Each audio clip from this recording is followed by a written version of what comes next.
Sidi yow yaay ki ñu tànn yaay suñu mbër Sidi yow rek la ñu wóolu ndax yaa wóor ci waawan yi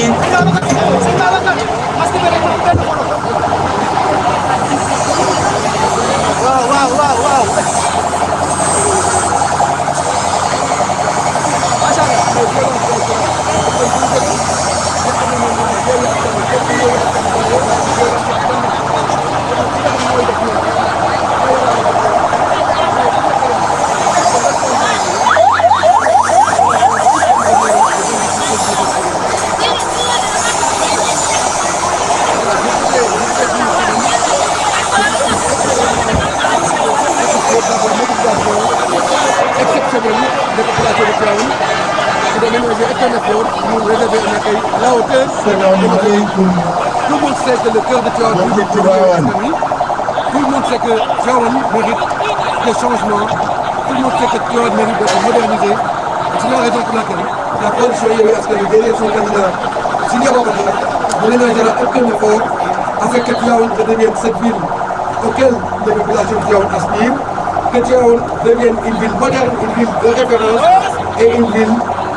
vraiment religieuse, mais également à la hauteur de l'ambition que Sidi El Hadji Malick a toujours porté, non seulement pour Tivaouane, mais également pour le Sénégal. mbokki Tivaouane dégg ngeen fi El Hadji Malick Gakou daanale ñu nuyu ñëpp di ziar waajur yi ak kilifa yu baax yi nga xam ne ñoo kilif dëkk bii di suñuy kilifa ñuy ziar ñëpp di seppi suñu kilifa di suñu leader muy Serigne Moustapha Sy Al Maktoum di bég torop nag ci bésub tey bii Malick Gakou daaneel na rafetlu na taxawaay bi rafetlu na mobilisation bi rafetlu na slogan yi loolu lépp dalal xel parce que nag Yewwi moom Yewwi Askan Wi rek ko tax a jóg ah cheikh bi yow la ñuy jox nga wax damay jox rek di ci wax suñu kii mais yow la ñuy déglu parce que nag ñun waa Yewwi Askan Wi yëpp yow la ñu mën yow la ñu doyloo gannaaw ba la sëñ Moustapha jiitale ñu am yaakaar am yéene ngir Tivaouane fii mu toll soo ko jëlee juróomi at yii ñuy ñëw ñu xam ni ku xam ku mën ku bëgg ku yéene jël na Tivaouane yàlla motul.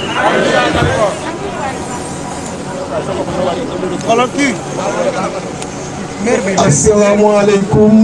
mbokku Tivaouane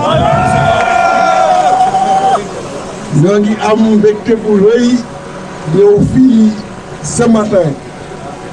def fi caravane bu mucc ayib vraiment di nuyu boole si sunu ziar Serigne Moustapha Sy nga xam ni keroog bi ñu ñëwee Tivaouane di fi def meeting defal nañu une surprise bi nga xam ni yéem na adduna bi ndaxte ku nekk xam na ni du fu nekk lay taxaw te taxawaayam boobu bu ñu ko defee ba tey ñun ñi nekk ci terrain bi gis nañu njariñ bi fépp fu ñu dem gis nañu ñaan yim ñu bàyyeel ñaan yooyu li mu nekk di ñu jural moo tax yàlla na yàgg sunu kanam ba mission bi mu am pour l'islam au Sénégal en Afrique et dans le monde mu mën ko yeggalee ak sago. À travers lui vraiment di remercier Cheikh Youm nga xam ni moom moo représenté Serigne bi ci coalition bi représenté pour ci coalition bi mais di quelqu'un d'exceptionnel exceptionnel à tout point de vue aussi bien ci expertise am ci droitem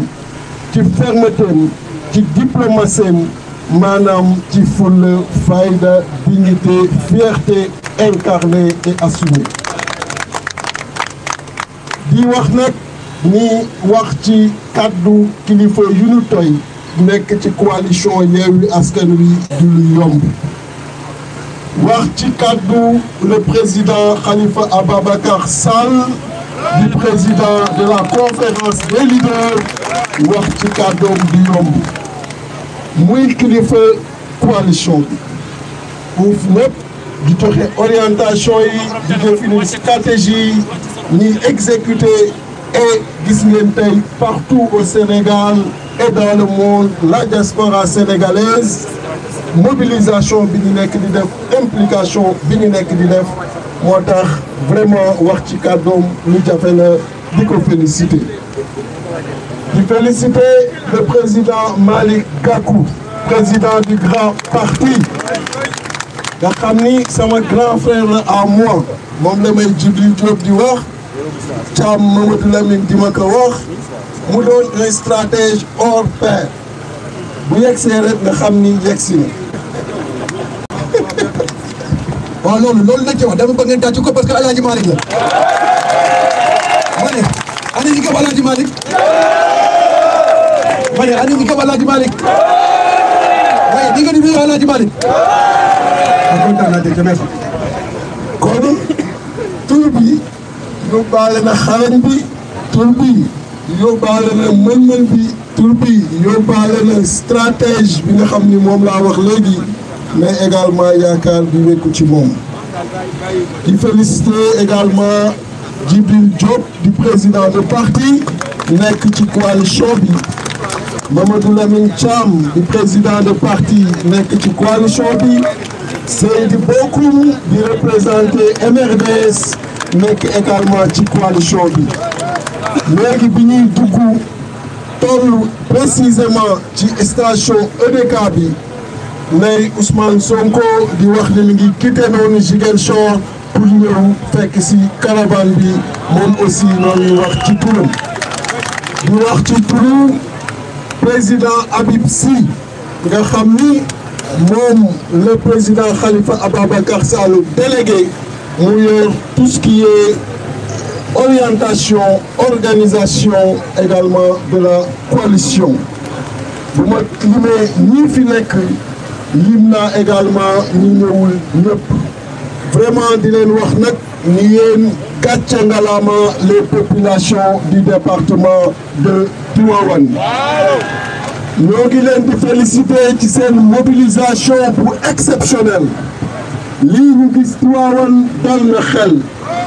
lii ñu gis ci sunu candidat yi nga xam ni ñoo nekk ci département bi nekk ci différentes communes yi dal na xel xam leen ni ñu am yéene ci Sénégal ñoo fi yegsi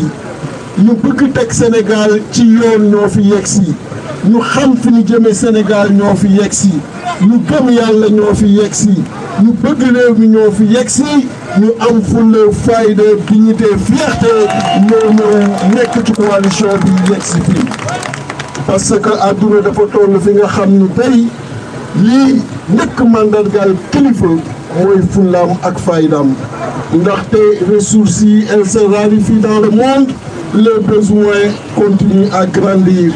nga xam ni kon da ngay nekk ci environnement bi nga xam ni ñiy bëgg daanu bare te li nekk néew na kon li jara wane en premier mooy fulla fayda gëm sa bopp et tey moom la ñu wane ci coalition bi vraiment di féliciter monsieur Niang nga xam ni mooy le candidat de la coalition dans la commune de Tivaouane ci mobilisation à travers lui tous les candidats vraiment loolu laa bëggoon wax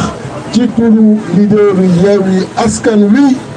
ni ma leen ko waxee wax seen tur lu jafe la kon li ci dëng ngeen xam ni man la mais di finir par di leen mastawu coono parce que vous avez fait au minimum 3 heures de marche ku xam luy marche yéegu leen ci oto ngeen def plusieurs kilomètres accompagner la coalition je pense que loolu lu jara souligner la lu jara relever la kon non seulement on vous félicite mais on vous réexprime tout l'amour que nous avons pour vous et la coalition gagnante elle est là la coalition Yewwi Askan Wi je vous remercie. Pour la version française, allez très vite. Commencez, comme je l'ai dit tout à l'heure, par remercier, féliciter, mais également effectuer notre ziar auprès de notre guide, mais également éminent membre, dirigeant de la coalition Yewwi Askan Wi, Serigne Moustapha Sy. Tout le monde sait quand on est venu ici à Tivaouane pour le meeting, il s'est déplacé. Une chose qu'on a magnifiée et qu'on connaît très rare le concernant, parce que son calendrier ne lui permet pas pourtant d'être présent sur le terrain. Mais pour cette fois, il a bien voulu venir aux côtés des leaders de Yewwi Askan Wi et également prier pour nous. Et ces prières, croyez-moi, elles nous accompagnent partout où nous passons et les fruits, nous ne cessons de les récolter quotidiennement. Et aujourd'hui, cette forte mobilisation en est un exemple. Mais au-delà de lui, féliciter son représentant dans la coalition, le représentant du PUR, mon ami et frère, cher Oumar Youm, cher Tidjane Youm. Un homme exceptionnel, un homme d'une fierté remarquable, d'une dignité remarquable, un homme avec une droiture remarquable, un homme qui sait ce qu'il veut, qui sait également ce qu'il faut,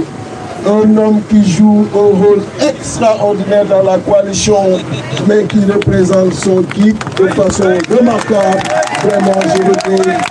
applaudissements nous à l'endroit de cher Tidjane Youm. Parler au nom des leaders n'est pas une chose aisée, parce qu'il s'agira de porter la parole pour Khalifa Ababacar Sall, qui est le président de la conférence des leaders de Yewwi Askan Wi. Celui-là qui est à la tête, qui donne les orientations, qui définit les stratégies et qui nous lance sur le terrain pour leur application, leur exécution. Mais un homme d'une sagesse remarquable, un homme d'État au vrai sens du terme, un homme sur qui énormément d'espoir de Sénégalais, qu'ils soient à l'intérieur ou au niveau de la diaspora, tous ces espoirs portent sur lui. Un homme d'une fierté légendaire, d'une dignité légendaire, un homme qui exprime, qui incarne ces valeurs que je viens de dire et qui font que tous les Sénégalais le portent en référence. Donc je veux des applaudissements nourris à son endroit. Mais je veux également dire la même chose pour mon ami et grand frère, président Malick Gakou, comme le disent tout le temps, Djibril Diop et Mamadou Lamine Thiam. Un homme, quand il arrive, il est remarquable de par son élégance, mais également de par son approche. C'est pourquoi quand il nous a croisés tout à l'heure, quand on déroulait la caravane, quand on a annoncé son arrivée avec les sirènes, les cylindrés, mais également avec sa démarche évangélique, tout le monde a vu qu'il était là, bien là, quelqu'un qui joue un rôle important dans la coalition. Des applaudissements nourris à son endroit. Les mêmes applaudissements pour Djibril Diop, qui est un éminent dirigeant de la coalition. Pour Mamadou Lamine Thiam, de nouvelle génération, qui est un éminent dirigeant de la coalition, mais également pour Seydou Bokoum, qui représente le MFDS. Adresser des remerciements, des félicitations aux populations de Tivaouane. Pour cette mobilisation exceptionnelle, il fait presque 14 heures un vendredi. Vous avez fait 3 heures de marche, vous avez fait plusieurs kilomètres de marche et vous êtes encore là sous le soleil. Vous êtes encore là pour nous faire comprendre que vous croyez au projet de Yewwi Askan Wi. Vous êtes encore là pour nous faire comprendre que vous croyez à vos dirigeants, à vos candidats dans les différentes communes et au département. Et croyez-moi, Michel Noir, que nous connaissons, qui est avec nous dans la coalition, avec qui nous collaborons tous les jours, est quelqu'un qui mérite amplement cette mobilisation. Et vraiment le lieu de les féliciter et à travers lui de féliciter tous les candidats que nous avons ici. Vraiment, je terminerai, comme je l'ai dit tout à l'heure, au-delà des remerciements, des félicitations, par vous exprimer l'immense amour que nous avons envers vous. Yàlla na leen yàlla jàppale may ñu gisantewaat kontaan nañu kontaan bi nga xam ni kenn mënul wax fu mu yem. Je vous remercie.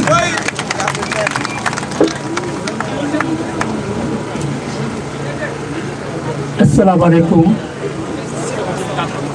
mbokk militant Yewwi Askan Wi.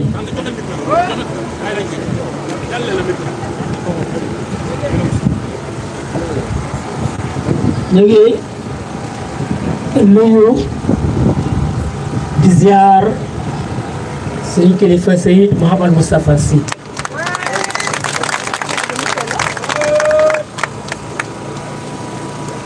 moo tax ba lii lépp am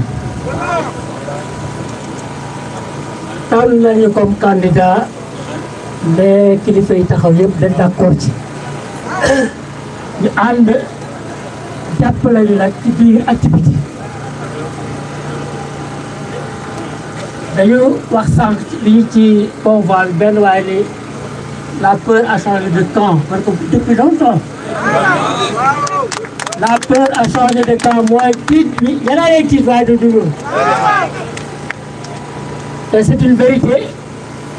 gis nañ ko itam bu ñu duggee ci kër yi koo waxal ba génn mu ne ma ne xaw moo ne lii moo am ci dëkk bi ndax dañu leen wax ni ñoom ñëpp ñooy njëriñ ñi les autres candidats di wax ni ñun bokku ñoo Macky Sall dara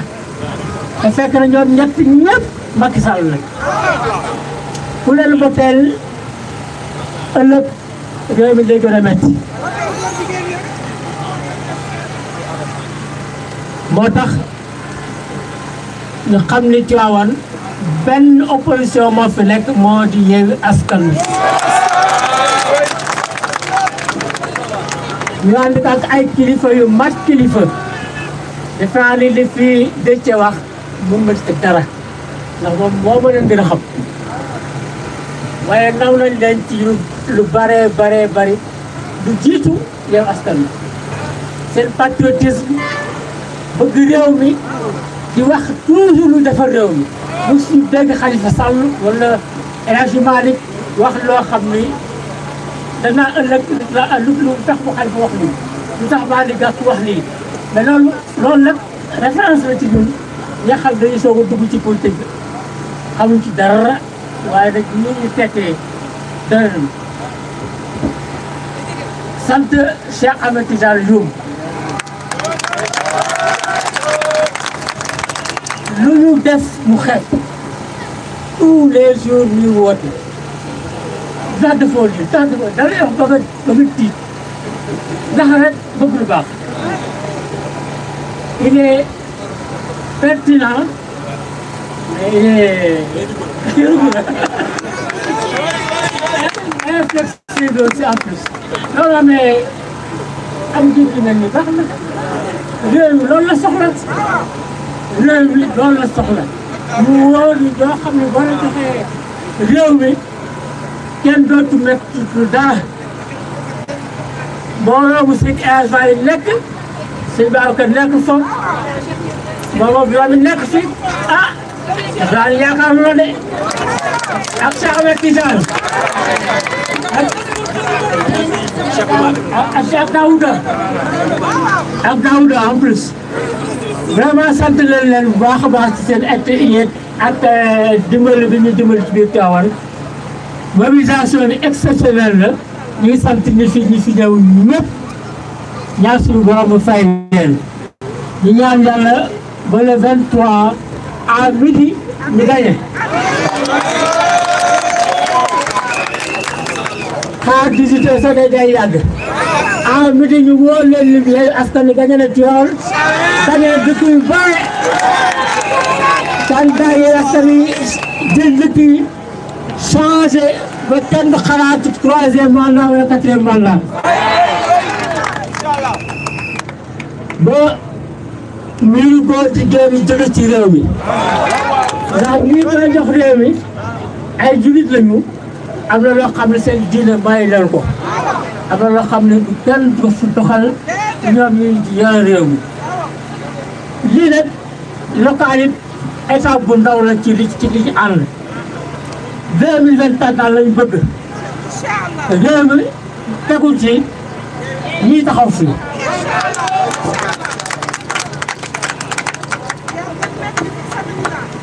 bu fekkee ni sax président de ko fekk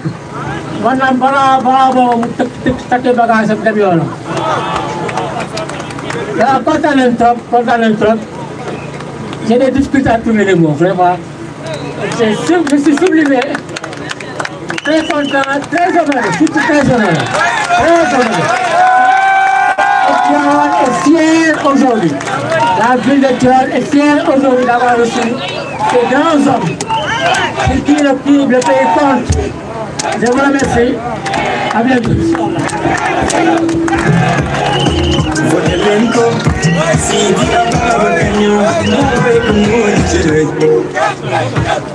Un homme pur, un homme sûr, un homme mûr, voilà un homme d'une confiance. Il est compétent, il est pertinent, il est différent, si des autonome de l'espérance. تتخوف نخربنا المسفي نيرجع ونوسفي نجرفي نجريسي يوكوك موني جبيني ياي كنتاني ياي سنوالي سيدي يولك نقول نخيال سيدي ياي كنتاني ياي سنوالي سيدي يولك نقول نخيال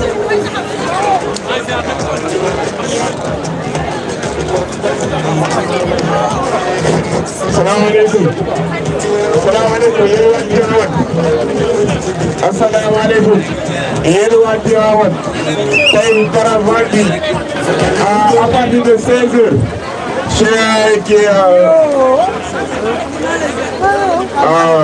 dañuy